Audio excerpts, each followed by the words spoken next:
নমস্কার বন্ধুরা, সবাইকে ওয়েলকাম জানিয়ে আজকের ভিডিও শুরু করছি। হাতে সময় কম অথচ বিয়েবাড়ির স্বাদের চিকেনের রেসিপি খেতে চান, তাহলে অবশ্যই স্কিপ না করে পুরো ভিডিওটা দেখতে থাকুন। কম সময়ে আর কম উপকরণে এমন একটা দুর্দান্ত রেসিপি। তো চিকেনটাকে প্রথমে ভালো করে ধুয়ে পরিষ্কার করে নিয়েছি। একটু গরম জল আর ভিনিগারে আগে থেকে একটু চুবিয়ে রেখেছিলাম, যাতে চিকেনের গন্ধটা কেটে যায়। এরপর নুন, গোলমরিচ, টক দই আর সর্ষের তেল দিয়ে ম্যারিনেট করে কিছুক্ষণই রাখতে পারবো, কারণ এই রান্নাটা আমি ঝটপট করেছি। কম উপকরণে কিন্তু স্বাদ থাকবে একেবারে বিয়েবাড়ির স্বাদের মতন। তো বন্ধুরা, চিকেনটাকে খুব সুন্দর করে কিন্তু টক দই দিয়ে ম্যারিনেট করে নিচ্ছি। যখন আমি রান্না করছিলাম ঘড়ির কাঁটায় কিন্তু প্রায় 1:30, দুপুরের খাবার সময়ও হয়ে গেছে। তাই ভাবলাম ঝটপট এই রেসিপিটা আপনাদের সঙ্গেও শেয়ার করে নিই। চিকেনটা ম্যারিনেট হতে হতে এদিকে কড়াই বসিয়ে গরম করে নিয়েছি। দিয়ে দিচ্ছি সর্ষের তেল। আমরা বাঙালি, দুপুরে চিকেনের সঙ্গে কিন্তু এক টুকরো আলু না হলে একদমই চলে না। তাই বড় বড় সাইজের কেটে রাখা আলুগুলোকে তেলের ওপর হালকা নুন আর হলুদ দিয়ে বেশ খানিকক্ষণ ভেজে নেব। আলু ভাজা হতে হতে এইদিকে দই দিয়ে মাখানো চিকেনের ওপরে আরও বেশ কিছু মশলা দিয়ে দেব। দিয়ে দিলাম বেশ খানিকটা পেঁয়াজ বাটা। এরপরে দিয়ে দেব টমেটো আর কাঁচা লঙ্কা। এর মধ্যে কিন্তু বেশ অনেকটা পরিমাণ, প্রায় লাল পাকা যে কাঁচা লঙ্কাগুলো হয় সেইগুলো বেটে দিয়েছি। একটু ঝাল ঝাল খেতে হবে, তাহলেই কিন্তু চিকেনটা দুর্দান্ত লাগবে। এরপরে দিয়ে দেব কাশ্মীরি লঙ্কা। কাশ্মীরি লঙ্কায় তো ঝাল হয় না, কাঁচা লঙ্কার ঝালটাই কিন্তু এর মধ্যে বেশিরভাগ যাবে। কাশ্মীরি লঙ্কাটাতে দেবে একটা সুন্দর রং। এই চিকেনের রেসিপিটা শুধুমাত্র ভাত দিয়ে নয়, কিন্তু তোমরা রুটি কিংবা লুচি, পরোটা, ফ্রাইড রাইস কিংবা পোলাওয়ের সঙ্গেও বানিয়ে খেতে পারবে। যেহেতু কাঁচা লঙ্কা বাটা দিয়েছি, তাই কিন্তু খুন্তি দিয়ে একটু নাড়াচাড়া করে দিলাম। এইভাবে মাখিয়েই কিছুক্ষণ রেখে দেব। তবে এর মধ্যে কিন্তু আমি সমস্ত রকম মশলা কিন্তু এখনও দিইনি, যেহেতু হাতে সময় কম, কম সময়ে চটপট রান্না করছি। আর এইদিকে আমাদের আলুও কিন্তু ভাজা হয়ে গেছে। যেহেতু আমি চন্দ্রমুখী আলুর ব্যবহার করেছি, তাই বেশিক্ষণ কিন্তু ভাজার একদমই প্রয়োজন নেই। আলু ভেজে তুলে নেওয়ার পরে যেই অবশিষ্ট তেলটা থাকবে, তার মধ্যেই কিন্তু বাকি রান্নাটা সেরে নেব। আর আলুটা কীরকম লাল করে ভেজেছি তোমাদের দেখিয়ে দিলাম। তেলের ওপর দিয়ে দিচ্ছি কেটে রাখা পেঁয়াজ। এখানে বড় সাইজের একটা পেঁয়াজ আমি ব্যবহার করেছি। পেঁয়াজটাকে বেশ লাল লাল করে ভেজে নেব। বন্ধুরা, ভিডিওটা দেখছো অথচ লাইক করনি, তাদেরকে রিকোয়েস্ট করব প্লিজ একটা লাইক করে ভিডিওটাকে দেখার জন্য। এর মধ্যে দিয়ে দিলাম চিনি। চিনিটা দেওয়ার ফলে চিকেনের মধ্যে একটা সুন্দর কালার আসবে, আর ক্যারামেল হয়ে গেলে চিনিটা খেতেও কিন্তু টেস্ট লাগবে। পেঁয়াজটা ভাজা হয়ে যাওয়ার পরে ম্যারিনেট করা চিকেনটা এর ওপরে দিয়ে দিচ্ছি। যেহেতু হাতে সময় কম আর খুব ঝটপট রান্নাটা করছি, তাই কিন্তু এইভাবে করছি। বন্ধুরা, তোমরা সময় যদি থাকেও হাতে, এইভাবে একদিন করে দেখো। খাওয়ার পরে আমি বলছি দুর্দান্ত হয়েছিল কিন্তু চিকেনের রেসিপিটা। এরপরে আমি বেশ কিছুক্ষণের জন্য ঢাকনা চাপা দিয়ে দেব।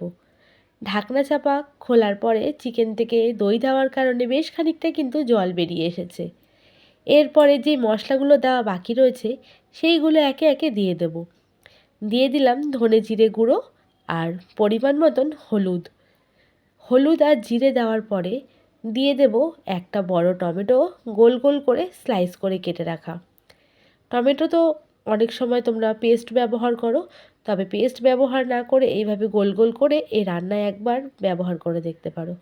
আর এই চিকেনটা এইভাবে করলে যা দুর্দান্ত হয় বন্ধুরা, কি বলবো। অনেকটা বলতে পারো কড়াই চিকেন যেইভাবে আমরা রান্না করে থাকি, ঠিক সেই স্বাদই কিন্তু এর মধ্যে আসবে। পুরো রেসিপিটা তোমরা শেষ পর্যন্ত দেখতে থাকো। লাস্টেই কিন্তু আছে টুইস্ট। চিকেন তো আমরা সবসময় একই রকমভাবে খেয়ে থাকি, মাঝে মধ্যে একই মশলা দিয়ে স্বাদ পরিবর্তন করতে এই রকম রান্না কিন্তু করা যেতেই পারে। তো আবারও কিন্তু বেশ খানিকক্ষণ ঢাকনা চাপা দিয়ে রান্না করার পরে খুন্তি দিয়ে একটু নাড়াচাড়া করে নিয়েছি। আবারও ঢাকনা খুলে বেশ খানিকক্ষণ কিন্তু নাড়াচাড়া করে নিচ্ছি। আমি কিন্তু চিকেনে এখনও পর্যন্ত কোনো রকম জলের ব্যবহার করিনি। চিকেনের গায়ে লেগে থাকা জল আর দই থেকেই যেটুকু জল বেরোচ্ছে, সেই জলেই কিন্তু চিকেনটা রান্না হচ্ছে। আর এরপরে আমি দিয়ে দেবো একটা মশলা তৈরি করে রেখেছি। এখানে রয়েছে কাজু বাদাম, পোস্ত আর চারমগজ বাটা।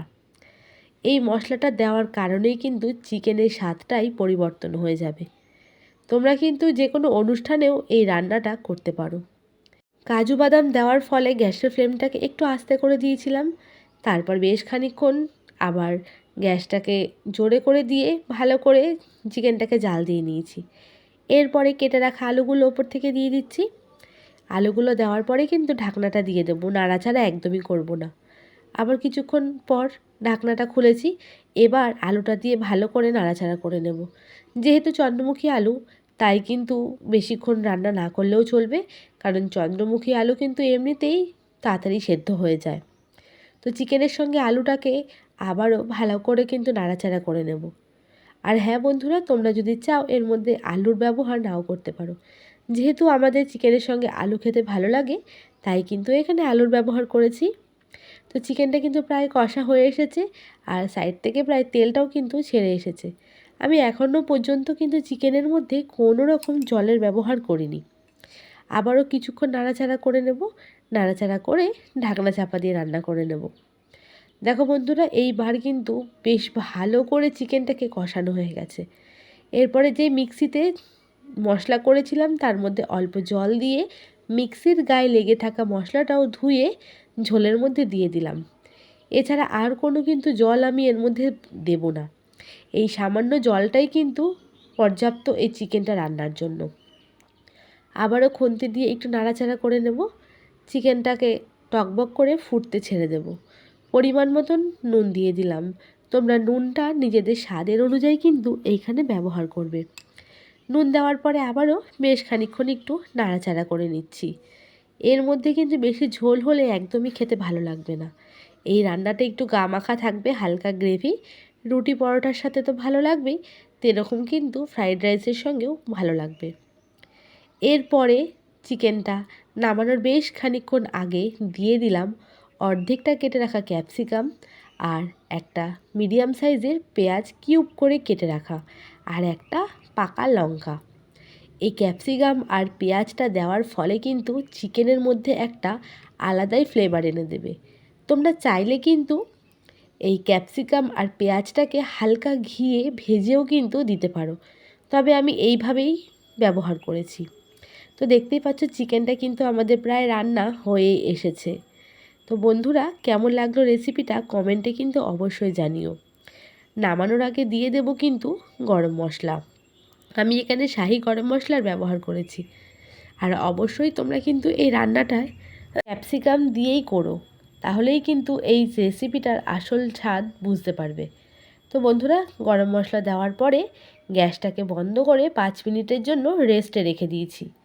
5 মিনিট পরে আবারও খুলেছি। তো গ্যাসের ফ্লেমটা কিন্তু একদমই লোতে করা ছিল।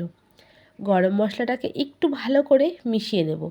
আর আমাদের রান্না কিন্তু একদমই শেষ পর্যায়ে। এর মধ্যে পেঁয়াজ আর ক্যাপসিকাম দেওয়ার ফলে কিন্তু চিলি চিকেনের হালকা একটা ফ্লেভারও পেতে পারো। তো এবার আরও 5 মিনিটের জন্য ঢাকনা দিয়ে রেখে দিয়েছি। আর এই হচ্ছে চিকেনের ফাইনাল লুক।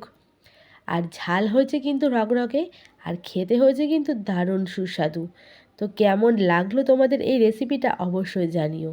আর হ্যাঁ, বাড়িতে এইভাবে কিন্তু একবার তৈরি অবশ্যই তোমরা করো। নতুন যেসব বন্ধুরা রেসিপিটা দেখলে তোমাদের যদি ভালো লেগে থাকে, অবশ্যই একটা লাইক আর কমেন্ট করে কিন্তু জানিয়ে যাবে। আর চিকেনের রঙটা কতটা দারুণ হয়েছে আশা করি তোমরা দেখেই কিন্তু বুঝতে পারছো। আজকের মতন বিদায় নেব। দেখা হবে তোমাদের সঙ্গে পরবর্তী কোনো ব্লগ ভিডিও কিংবা রেসিপি ভিডিওতে। দুপুরে গরম ভাতের সঙ্গে এমন একটা চিকেনের রেসিপি